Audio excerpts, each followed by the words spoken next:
Here's what a Yondr phone pouch is. It's this contraption that basically prevents you from accessing your phone, which is the greatest drug on earth.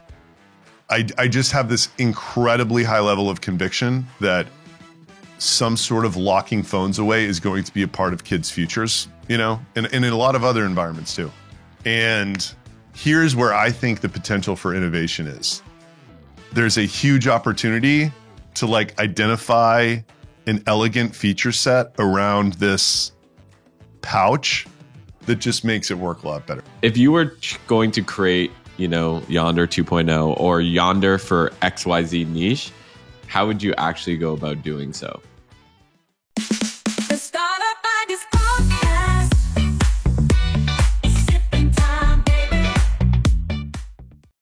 Adam Robinson, you've made it to the Startup Ideas podcast. This is the highlight of my career. This is literally, it's only downhill from here. I'm so excited to be here. I feel like I'm on a mountaintop. By the way, I was on a mountaintop all of last week. I was in the woods in Colorado, sitting like a monk, basically, reflecting on life. I was getting nature therapy. You really achieve deep inner peace if you're totally unplugged and in solitude. It happens to everyone. We lived like that for a million years before we were evolved to do that, But it's just hard for people like us, right? You're busy, you have, family maybe or whatever. And it's maybe later, maybe when my kids are older, and then you never do it. So I just keep doing it. And it's so great because it actually helps you with the time with your kids. That's how to prioritize it. So anyway. So you were on that mountaintop, you were brainstorming startup ideas. You decided to text me. We're now here. And I'm ecstatic because you're the real deal. You've built businesses from 0 to 20 million ARR completely bootstrapped. So when you talk, I listen.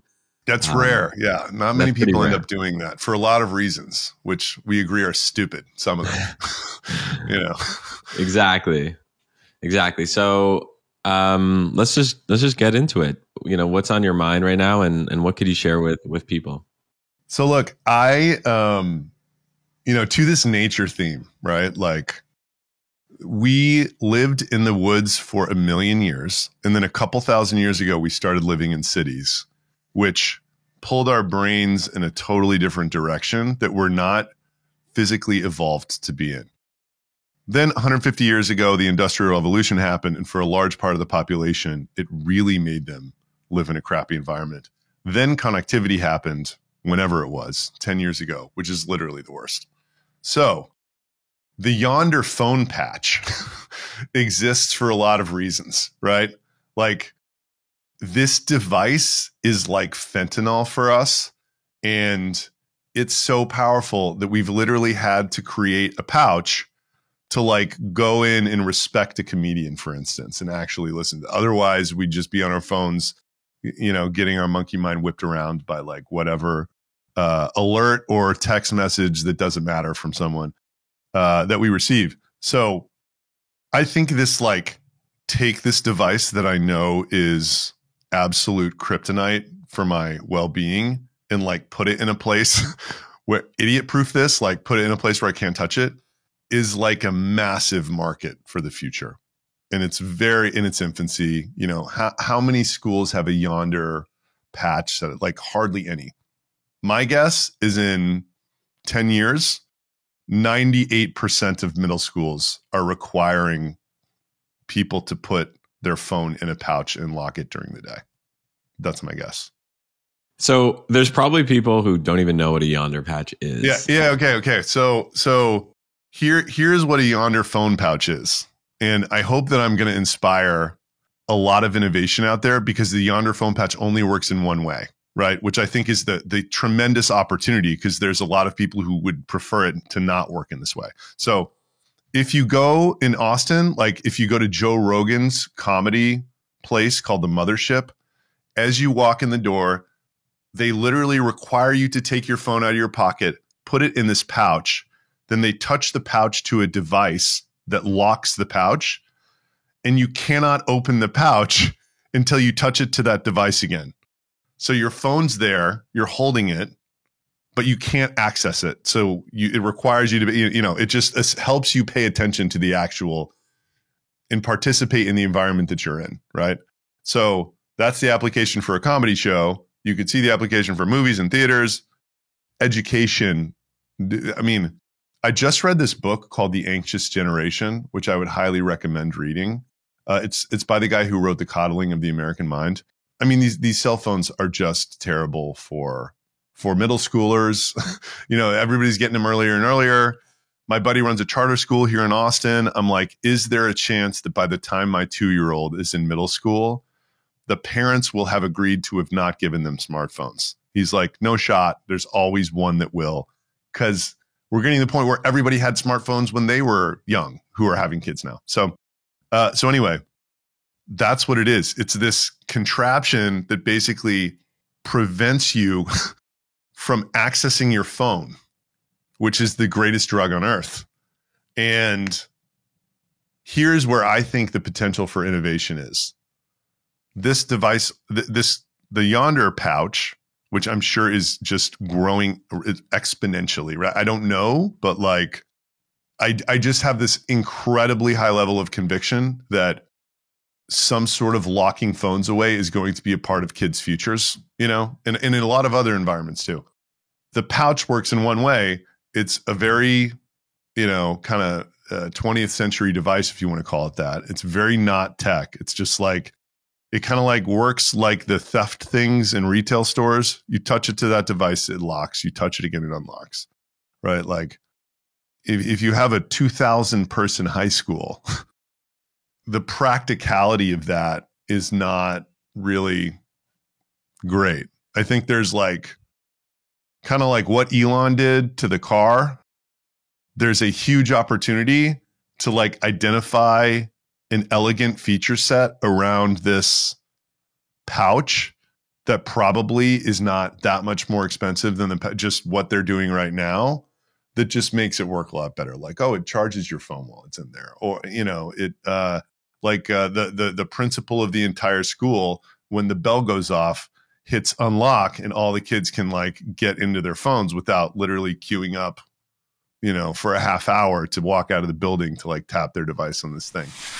Shh, don't tell anyone, but I've got 30 plus startup ideas that could make you millions, and I'm giving them away for free. These aren't just random guesses. They're validated concepts from entrepreneurs who've built $100 million plus businesses. I've compiled them into one simple database, compiled from hundreds of conversations I've had on my podcast. But the main thing is, most of these ideas don't need a single investor. Some cost nothing to start. I'm pretty much handing you a cheat sheet. The Idea Bank is your startup shortcut. Just click below to get access. Your next cash flowing business is waiting for you. I am fat. If I were not doing what I was doing, I would be like digging I would be digging a rabbit hole on this device. Keep my phone away from me market. Yes. For sure. Yes. Because we're going to want that more and more. And I think more and more people acknowledge that we don't have the power to do it ourselves. Right. So from a scale perspective, from what I heard, Yondr was doing like 30 to 40 million in revenue. They've got over 1 million students every day using the product in 21 countries, which is crazy. That costs about $25 to $30 USD per student. Another interesting thing is I just checked Google Trends, and I use this tool called Glimpse that adds some search data on top of it. Some of the top searches for Google Trends for Yondr is Yondr stock. How do I invest in Yondr? Right. Invest in Yondr. Is Yondr publicly traded? Which is a really good signal that people believe in the company. So if you were going to create, Yondr 2.0 or Yondr for XYZ niche, how would you actually go about doing so? I would probably take the Elon approach and make a fancy one for rich people first. I just feel like rich people are also very aware of this problem, a lot of them. And like you have access to them through social media. So like, I mean, this is literally what I would do. I would just start talking. Whenever I was around my more affluent friends who have kids, I would just start talking to them about this. And I would probably buy a Yonder and show it to them. And then I would be like, what if this could do X, Y, and Z? Right. You know, and then I'd work on what the X, Y, and Z was after, hundreds of conversations. I would not build anything until I could say X, Y, Z, and I would get like a literal eyes light up asking me where they could buy it. And then I would start prototyping something physical. I would do an enormous amount because man, it's like prototyping is expensive. You can save a lot of heartache through talking. I don't think people really understand that who have not started several companies before.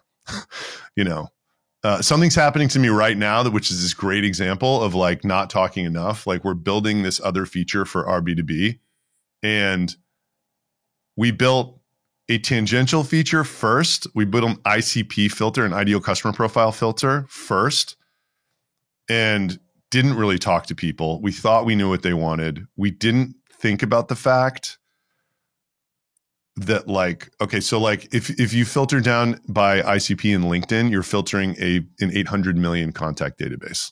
Yep. So a restrictive ICP filter makes sense. A lot of our customers, we resolve 10 contacts a day. If they put a restrictive ICP filter, which is like and instead of or, it's going to give them 0 to 1 contacts like per month. You know what I mean? So, but we defaulted to the and, right? So I asked, and we didn't realize this till like I asked the people who were trying to beta test this other feature to set it up. And then we're like, oh my God, like 10 out of 10 people, the way we built this are doing something that like we would want to nudge them the other way. And the first reaction is like, oh, it's fine. Like, you know, support can explain it or whatever. But it's like, no, if it's 98% of people that we want to nudge one way, like we want support to explain to the 2% why. Anyway, so, I just keep learning that lesson over and over again. But that is literally what I would do. I would just go start talking to people.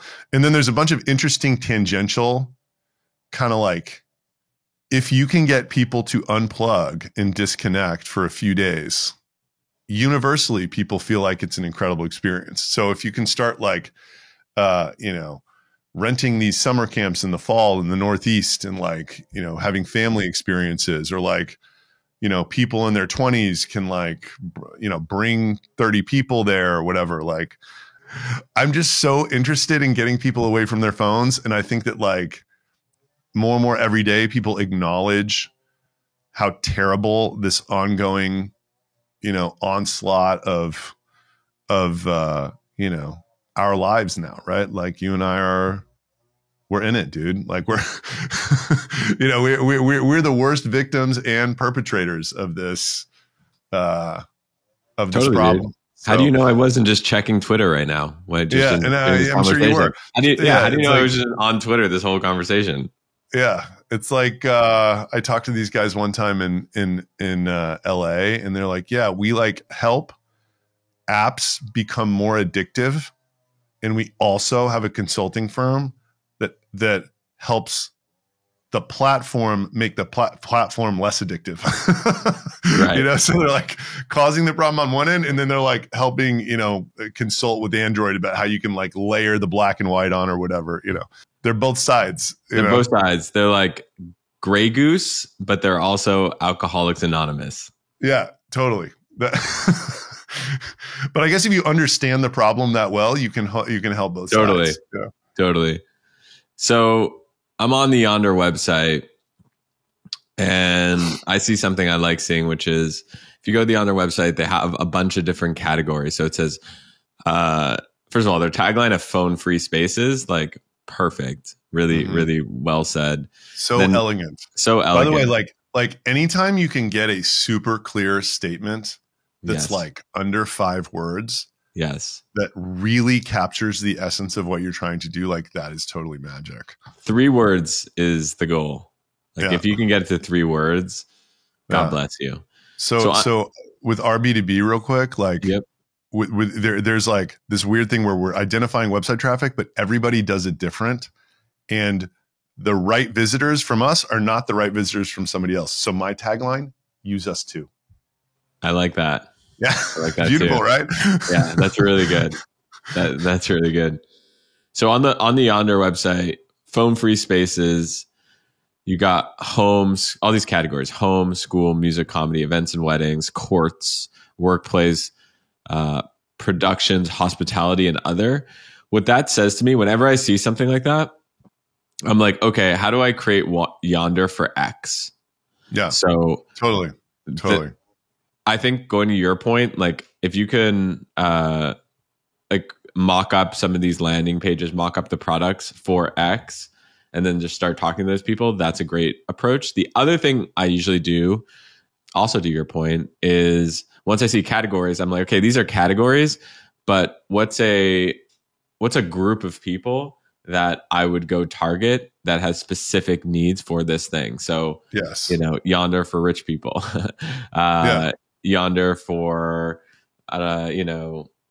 wellness people, or whatever. Just going down the list and then seeing, is there something unique that you can provide to them? Totally. Like, surely I look at that and I don't know what it is yet because I haven't had the conversations. Yeah. But what I do know is that one dumb device is not the best. It's not the best for all of those different applications. It's like 80% there for all of them. It's not 100% for any of them. It might be 100% for one of them, which is where they started. And then they realized it was 80% for the other 15 or whatever. Right. So like, the way I love thinking about it is like, I saw this thing that a VC made one time that was like Craigslist. And then it was like all of the startups that have been started since Craigslist that have taken a slice of Craigslist. This is like, to me, this is like, that's the story of startups. It's like Yondr's Craigslist, go make, one, and then like other slices of like either a smarter or a dumber or like a whatever, whatever musicians need that like, hospitals don't or whatever. I just think there's huge opportunity. And when my buddy who runs a charter school is literally saying what the top search volume is, he's like, I don't know much about this stuff, but like, if you can get in on Yondr somehow, like this is going to be in every school in America in 10 years. Like this idea, right? Like, and I understand why. I couldn't imagine something that is like interferes with learning more than a student having a smartphone on their desk. That's right. And I think like literally like maybe like when I was in middle school and raging hormones, like a naked woman in front of me would have been worse, but like not by much, I think you're totally right. I think there's also an opportunity when a market gets really big, there's just an opportunity to be a me too. And if you just innovate on like your $5 less or your black, your red and black, just a colorway. Yeah, totally. That could also be enough. So I would consider you a growth guy or marketing guy. If you were going to create Yondr for rich people, let's just say you did some quick testing. People are like, yeah, that's something I want. If it looked like a, I don't know, really dope high-end cigar case, I would totally buy that for $799 instead of $149 or $249, which Yondr charges. How would you go about actually growing the thing? I would do what Ryan Babenzian at Jolie did, and I would do a micro to medium influencer UGC strategy. And I would start before I had the device. It's manual. So by the way, I'm not trying to like promo my stuff or whatever, but like I had this guy, and there's this B2B app called Clay, who's also massive UGC motion. I had the two of them on my weekly live show a few weeks ago, and it was unbelievable. A lot of it was unintuitive, and they were saying the exact same thing that they did, right? To grow this B2B app with lead gen agencies and to grow a showerhead business with micro influencers it was they were saying the same words. Guys, don't overthink this. It's literally just outreach, right? Like we had a novel thing and like these people tried it and liked it and they made content about it. Right. So I would pick a few thousand influencers who kind of like had either were talking about things related to health and mental health, or they have an audience that like the subject matter are things that are like tangentially interesting to affluent people. And I would go after them and I would say, I have this pouch. If I send you one for free and you like it, would you post about it? If you don't like it, throw it away. But if you think it's dope, post about it. Right. And with interest-based social media and the randomness of TikTok or whatever, it's like if you get enough of that going, 1 out of every couple hundred goes viral. Like basically what Benzi was saying is he's like, before we started this, we were trying to come up with like, how do you create a stream of traffic that was the volume of paid but the quality of organic? And that is what I would do. It's basically a cold calling thing. So by the way, those guys got this showerhead business, Jolie, to 50 million run rate in 36 months with 3 people. They just hired their 4th full-time employee. They have double-digit free cash generation off of this physical product business. They send a $99 filter every year to people who buy the showerhead that does not get canceled, has 93% gross churn. 19 million ARR with like 95% margin of filters, right? It's like one of the most beautiful businesses I've ever heard of. And if you're like, what's the strategy? He's like, it's all inbound now. They all come to us. But like in the beginning, it was outbound UGC. That was the only thing that we did. So that's what I would do. And you don't need to incentivize these people. Like it's really as simple as just sending them the product and being like, if you like it. Look, here's the thing. This is what Ryan's a great entrepreneur. He's a second timer. He sold a shoe business to Steve Madden.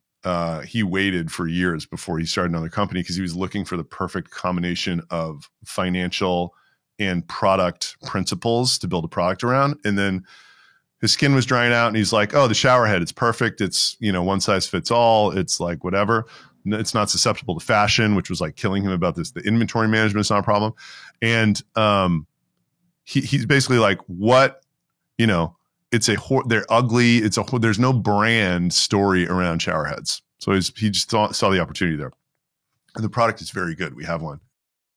If you have a great product that is good enough to have word of mouth, there are 1,000 things in the world that you can do to speed it up. This UGC thing would be one of them. The problem is it's hard to get a product that's good enough to get word of mouth. But my thing is you need to keep talking to people until their eyes light up, because their eyes lighting up is a sure indication that if they get it in their hand, delivered as you promised, they will tell somebody else, right? So like, is this going to work if you have something like the product of the first company that I started 14 years ago? No, because the product wasn't good enough. But like, I have this company RB2B now. We have an incredible UGC strategy because like the product is so good and so hot that these lead gen agencies, when they post about it, it does more for them than posting about anything else, right? So like, that's my point. It's like both of them said this. It's like they did not incentivize these people with money at all, not $1, right? And that's why what they also said was it's about the breadth of the coverage of the audiences rather than going to one person. And they were like, one person who had a massive audience, like Kardashian or whatever, they're like, they both had this view. They're like, those people are way overpaid. They haven't really helped the brands at all. And the way to think about it is, if you were going to pay, rather than paying $500,000 for one post, you should pay $500 for 1,000 posts from small people, right? Like, so those are just some kind of like core principles of getting it to work. Because I would hope that with the experience that I have, that I wouldn't even be at that point unless I was like, I know that rich people want this because they're asking me where they can buy it. Right. And then like I get the prototype, I hand it to them, and they're like, other people are then coming to me who know them and saying, how do I get this? Right. At that point, I would start the UGC outreach. And I'd be like, here's what's coming, good sales copy. If I get you one and you like it, will you make content about it? And if you don't like it, will you throw it away? Right. Like, quick ad break. Let me tell you about a business I invested in. It's called boringmarketing.com.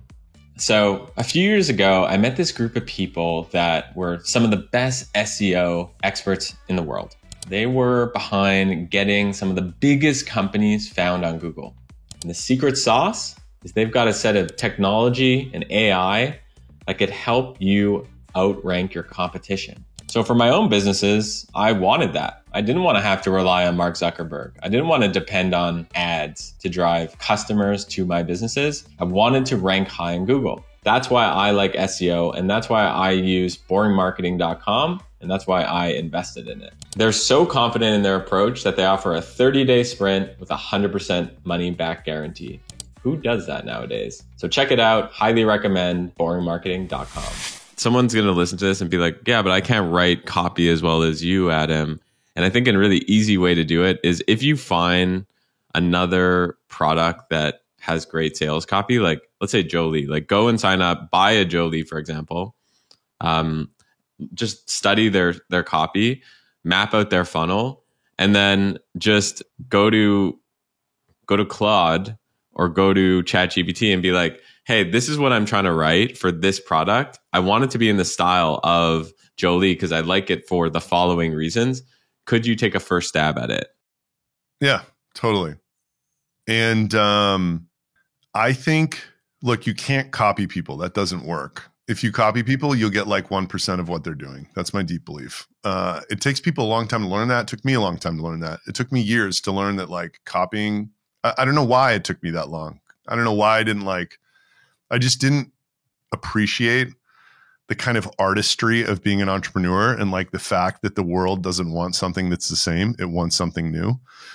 But like taking a lot from what's working over here and applying it over here does work.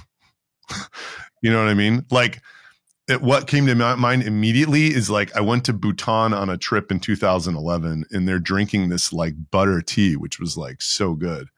And then a few years later, I start seeing this bulletproof coffee. And it's like the same idea. It's like this dude was in Nepal drinking this butter tea. And he's like, oh, if you put that in coffee, it kind of does the same thing. And it has this like really makes your body feel really cool. And I didn't even know that was a backstory until like a year ago. And like, that's literally what happened. If every single person in Nepal and Bhutan is drinking tea a certain way, then there are definitely a ton of people in America who do the same thing.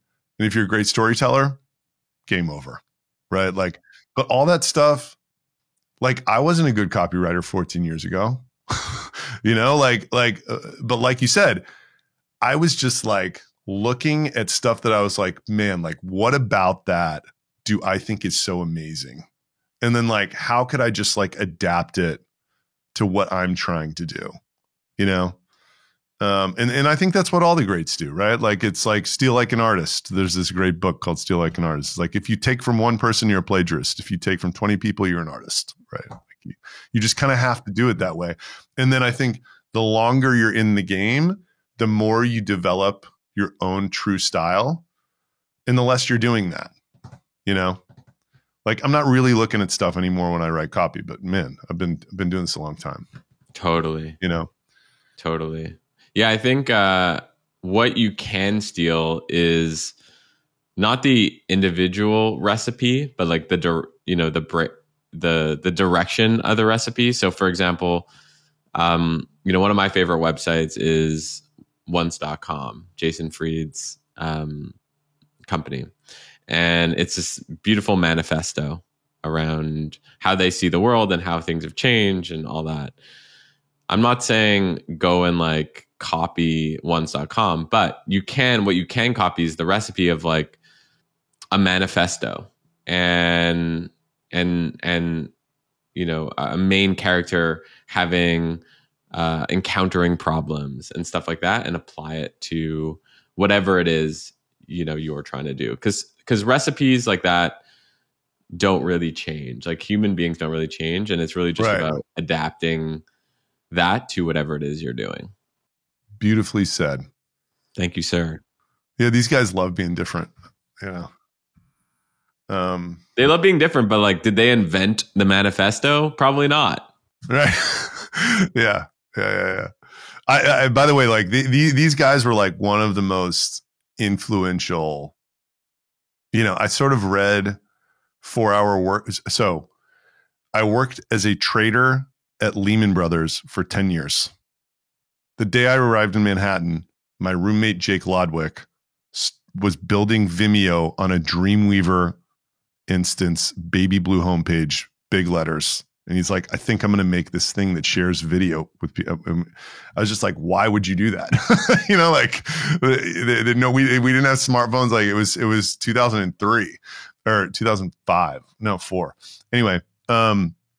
So that made me want to be an entrepreneur. I was a trader for 10 years. And when you're like, it's really hard to describe the life, how much of a fucking grind it was. Like I was getting up at 4:45 in the morning because the gyms were, I had to get to work at 6. Gyms were not open until like 5:30 or whatever. I was running across the Brooklyn Bridge on the coldest day of the winter at 4:45 in the morning in Manhattan every single day because I wanted to work out. And then, you know, putting a tie on, like getting on the subway, like it was just brutal. And then financial crisis happened. I had a good year, then a bad year, and then I got fired because I lost a lot of money at once, but I've saved some dough. And I was like, okay, what do I do now? I don't want to do that anymore. You know, and I think I've got enough money to like transition this to something else. And if not, I'll just go get I go back. Right. Like, but I was on the clock. And you read 4-Hour Workweek after you've lived that life for 10 years. And it's like he was writing to me. He said that he was writing to somebody, one of his friends who was an investment banker. Right. And it's like this idea that like, if you're making a lot of money and you're living that way, that's not actually good. Making far less money for far, far, far less output is actually a much better position to be in. And like, there's a lot of ways to control your expenses. And then you have this free time to do, you know, whatever you want, presumably, you know. It just the way he thought about time versus money was like a massive paradigm shift. And then I read Rework and I was like, holy shit, this is it. You know, like this is the direction that I want to go in. And then my first startup basically ended up being a rework business. It was like 3 million ARR, 50% profit. I had 2 co-founders, but it was like an email marketing business and the customer count was shrinking by 1% a month. But like it's a low churn product category as net revenue expansion because like you're charging people based on their list size and they don't switch that much because it's like where the data is being stored. So it was kind of just stably at 3 million ARR, but like at some point it was going to end, which was not a great space to be in. And then I think the perfect combination is it's like Rework fundamentals, but Y Combinator orientation towards growth. If you can think about product market fit and growth from the Y Combinator lens, which I really don't think Rework emphasizes that much. I'm not sitting there reading the Rework book and being like, I need to strive to have a truly excellent product that has incredible word of mouth before I even take anything to market. That's not the vibe that I get from that. The vibe that I get from Y Combinator is it's all about your product. It will solve all of your problems. The reason you're going to get burnt out is because it's not growing anymore. The reason it's not growing is because the product's not good enough.